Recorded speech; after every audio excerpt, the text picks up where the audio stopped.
Well, hello then, I do hope you're all well. Now this is very funny.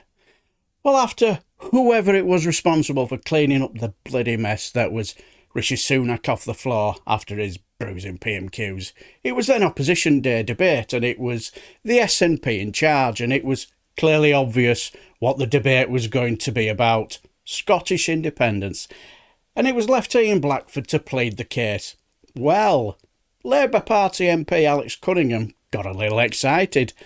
Oh, and see if you can spot the House of Commons' newest MP in this exchange. Thank you, Mr. Speaker. I hear the honourable gentleman from a sedentary position saying too long. Well, of course, he's right.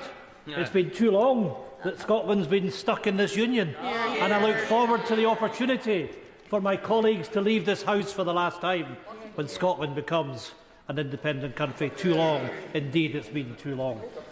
Mr. Speaker, I think it's fair to say that Westminster has been no stranger to chaos and crisis over the last number of years. But even with that in mind, it's still been hard to fully take in the mayhem and the madness that has gone on in this place in the last few weeks. Another Tory Prime Minister gone. Another Tory Prime Minister imposed on Scotland. The only thing that stays the same is the constant crisis of this place. Even the member for West Suffolk's kangaroo gentilia eating junket to Australia passes for normal affair round here these days. But the core of today's motion is designed to demonstrate that the permanent political pantomime that Westminster has become isn't somehow victimless or benign. It comes with a massive, massive cost. Each and every one of these Westminster crises comes with a consequence. And it's always those that can least afford it who end up paying the price of the failure of Westminster control. Let's, Mr. Speaker, take the example of the last few months. The UK government, the UK government has been so consumed by their own political crisis that they have been too busy ignoring the economic crisis that they caused with their mini-budget on the 23rd of September. Yep. Not just ignoring it, but completely blind to the mess that they made. In the last 10 days, it's been hard not to notice that the Tory benches are in a state of excited relief that they got rid of a Prime Minister who managed to crash the UK economy in the space of 44 days. And in their great relief, they seem to have magically forgotten that they were the ones that put her in place. They were the ones that were cheering on her libertarian joyride until the very moment that she crashed the economy.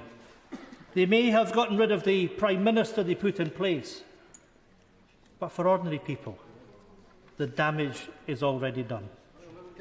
I'll give way. Grateful to the honourable member for giving way, and I get extremely anxious about my homeland splitting away from my now home country, particularly as there's no credible fiscal plan in Scotland. As I see child poverty increase, the once leading education system trashed, and the NHS left to deteriorate, I wonder who is at fault. Does the right honourable member accept that whilst the Tory government has let Scotland down... Order. It's meant to be an intervention, not a speech about all your issues. I'm more than happy to put you on the list. Come on, Ian Blackford. Well, Mr. Speaker, if anybody is letting himself down, it's the honourable gentleman, because, of course, if you looked at the Scottish Parliament, we've done our best to the effects of Tory austerity. And by goodness, Mr. Speaker, we can applaud what the Scottish Government has done with the child payment. Introduced at £10, increased to £20, and now up at £25. But we cannot stop the damaging effect of austerity on our country, because the bulk of economic powers lie in Westminster. And the honourable gentleman and his colleagues in the Labour benches might indeed support the Scottish Parliament, our Parliament, that does its best to protect the people from what happens in this place here in Westminster. And of course, Mr. Speaker, the damaging effects of Brexit that mean our businesses can't fulfil their potential. The honourable gentleman ought to look in the mirror. Yes, a rotten MP for a rotten borough. sorry, I just couldn't resist. I'm sorry, Alex. We're not laughing at you, we're just laughing near you. But yeah, clearly Alex got his dander up, didn't he? I can understand why, because it's Scottish independence and it's quite a passionate topic, especially when it comes to self-determination, isn't it? And it doesn't matter whatever the divide you're on, but clearly Ian Blackford, it was like a red rag to a bull then after that.